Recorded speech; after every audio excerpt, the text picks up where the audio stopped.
Football isn't just about goal scorers or defenders. The real battle is fought in the middle of the pitch. The midfield is where legends are made, tactics are born, and games are won or lost. But here's the truth. Not all midfielders are the same. Some are directors, conducting the game like maestros. Some are destroyers, breaking bones and breaking plays.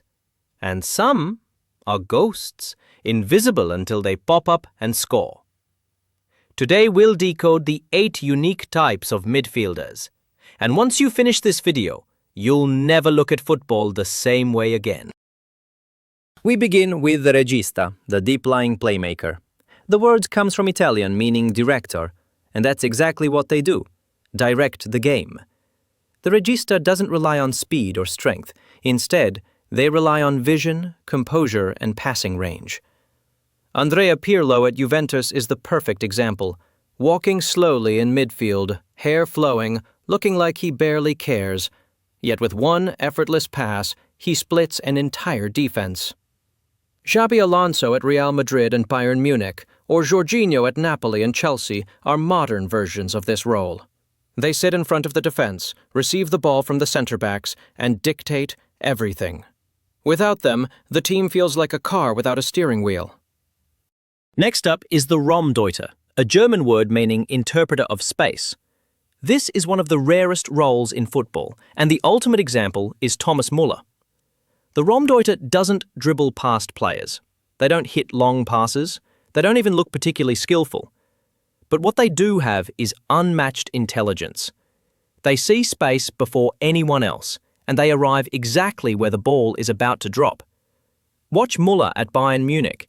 Defenders lose track of him, and suddenly he's tapping in a goal. He's scored and assisted over 500 times in his career, despite looking awkward on the ball. That's the beauty of a Raumdeuter. They weaponize space itself. In many ways, they are ghosts, appearing only when it matters most.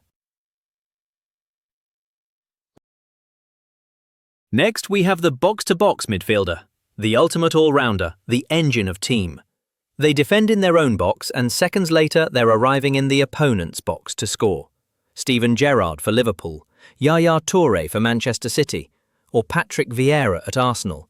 These players had stamina, strength, and scoring ability. Today, Jude Bellingham is a modern box-to-box beast. He tackles, presses, and then arrives late in the box to score goals like a striker. But currently the best box-to-box midfielder in the world is Federico Valverde. His insane energy lets him defend like a fullback, sprint like a winger, and finish like a forward. Truly the engine of Madrid's midfield. I've made a full documentary on Valverde too. Check the link in description. The box-to-box midfielder covers every blade of grass, making them the heart and soul of any team. Then we have the Mezzala, another Italian invention. Mezzala means half-wing because this midfielder doesn't stay central, but drifts wide to create chances.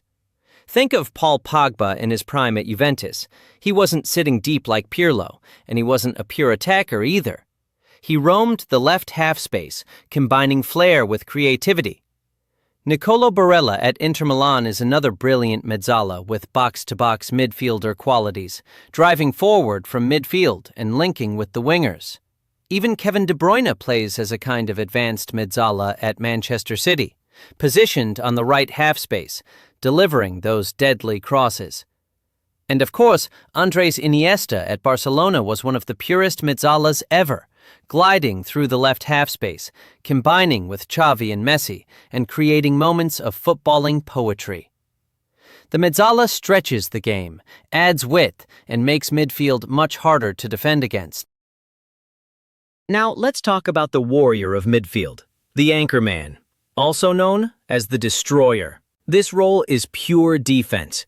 Their job is to shield the back line, intercept passes, and break up attacks before they even start. Think of Claude Makelele at Chelsea, so iconic that the defensive midfielder position was literally renamed the Makelele role. Casemiro at Real Madrid is another classic example. He wasn't there to play fancy passes. He was there to foul Messi when needed, to stop counterattacks, and to allow Modric and Kroos the freedom to shine. And of course, Gennaro Gattuso at AC Milan was the definition of a destroyer. Grit, fight, and relentless energy. He wasn't there to dazzle, but to win battles and protect legends like Pirlo and Kaká.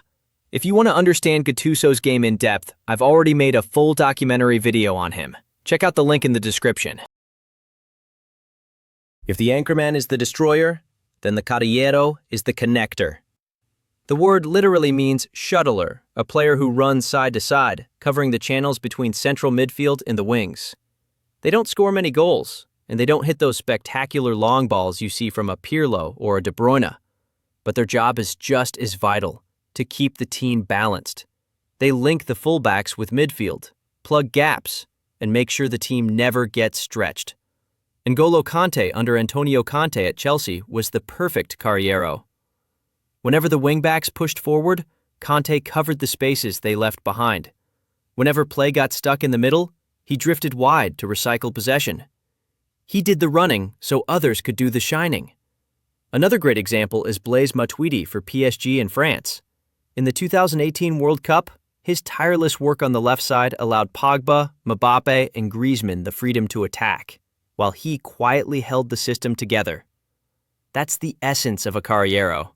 Not flashy, not glamorous, but absolutely essential. They're the glue that keeps the midfield, and often the entire team, working in harmony. Now we arrive at the artists, the Trequartista, or in South America, the Enganche. Both words describe the same idea, the classic number 10. These are the magicians of football, positioned between the midfield and the striker. Their only job is to create. Francesco Totti at Roma, Mesut Ozil at Arsenal and Real Madrid, or Juan Román Riquelme in Argentina. They didn't press, they didn't defend, but when the ball reached them, magic happened. The Trequartista dribbles, plays through balls and unlocks stubborn defenses. They're less common in modern football because high-pressing systems demand hard work from every player. But the romance of a number 10 who can decide games with one touch will never disappear. Finally, we come to the shadow striker, sometimes called the false 10. Unlike the Trequartista, who creates, the shadow striker looks to score. They play just behind the striker, but act like an extra forward. Frank Lampard is the greatest example, ostensibly a midfielder, but he became Chelsea's all-time top scorer by ghosting into the box. Dele Alli in his Spurs prime was another one, arriving late, catching defenders off guard, and scoring like a striker. Paulo Dybala has also played this role for Juventus alongside Ronaldo. He helped Juventus to win multiple Serie A titles. But the GOAT of this role is Wayne Rooney. He was never just a striker, and never just a midfielder. He was both, dropping deep to link play, working tirelessly, and then bursting into the box to score. The shadow striker is dangerous because defenders can't pick them up. They're not quite midfielders, not quite strikers, but they appear at the perfect time to kill you. So, there you have it. The 8 types of midfielders. The directors, the destroyers, the engines, and even the ghosts. Next time you watch a match, don't just follow the ball. Watch the midfield. You'll see the Regista pulling strings, the Raumdeuter finding space, the Anchorman breaking attacks, and maybe a Trequartista creating magic. Football is won and lost in midfield. Which type is your favorite? Tell me in the comments, and remember, midfielders may not always get the glory, but they are the heartbeat of the game.